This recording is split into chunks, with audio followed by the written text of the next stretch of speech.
I'm seeing this one dating mistake more and more and more. No one I've spoken to is immune to it. And I'm hearing about this from both my female and my select male clients. It's incredibly embarrassing, and you may not notice it until it's too late. That mistake is called floodlighting. This term was coined by Brené Brown, who is a well-known author, researcher, professor, and storyteller. She's best known for her incredible TED Talk on vulnerability and shame. Floodlighting is something we've all done. I've definitely done it more times than I intended to once I started dating again. And once you've done it, it's really hard to backtrack and to recover from it. It can make you feel embarrassed, self-conscious, and uncomfortable. You might begin to blush and feel unsettled. Floodlighting is the oversharing of details that 9 out of 10 times tends to be personal. This comes about when you share something with someone way too early and way too soon. Once you say something, there's no way you can take it back. It's out there floating around. And you may not know if it's an immediate or later turn off. You might worry and wonder if it can come back or if it could be used against you. Floodlighting can occur when you become overwhelmed with excitement upon going on a date or meeting someone you're interested in. It can also happen when you're starving for connection and love. It's really tough. It does seem to be a direct correlation of isolating and not having the close relationships that you once had.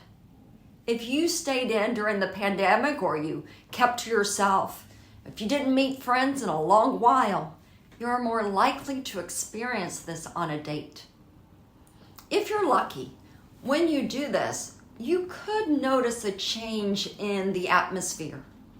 You might notice a change in his facial expressions or micro expressions.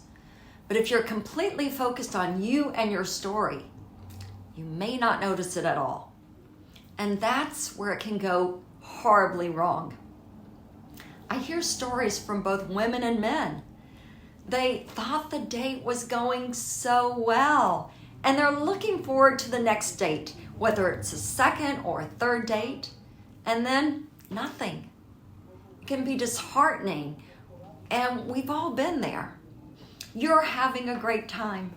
The two of you are laughing and sharing, and you're feeling connected. You're enjoying yourself, and he seems to be too. But a couple of days go by, and then a week, and then 2 weeks, and you never hear back from him. Have you ever experienced this? It happens a lot. It's not just you. So what can you do about this? What can you do so it doesn't happen again? Well, I came up with 5 ways to help you because I don't want it to happen to you. So here are 5 ways to keep you from floodlighting. Decide how you want to come across. Make a list of 3 go-to topics that always gets a good response. Imagine the date going extremely well. Ground yourself, meditate, visualize before the date. Be aware whether you're drinking responsibly or not, and stay alert, tuned in, and turned on. My goal for you is to have a wonderful date where you get to know him while you decide what you want to share and when. I want you to feel confident and comfortable in yourself, in what you say and how you say it. I want you to have the relationship that you've always wanted. So I have 5 questions for you. Do you tend to overshare? Do you have dates that just don't go the way you expect? Are you looking for support to help you attract and draw in the right one for you? Are you ready to start enjoying dating? And is it time for you to co-create a loving, connected, sexy relationship? If you're looking, if you're ready, and if now is the time to get into a happy, loving, connected relationship, I invite you to join me on a free strategy call.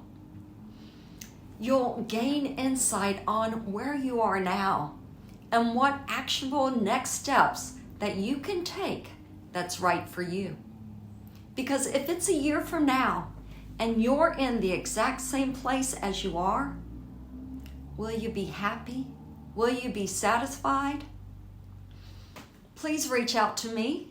You can schedule a strategy call, and you can also get your free dating tips at daretodatedifferently.com. I encourage you to like, subscribe, and comment below because I want you to date intentionally. I want you to maintain your boundaries and know when's the right time to share with the man you're interested in.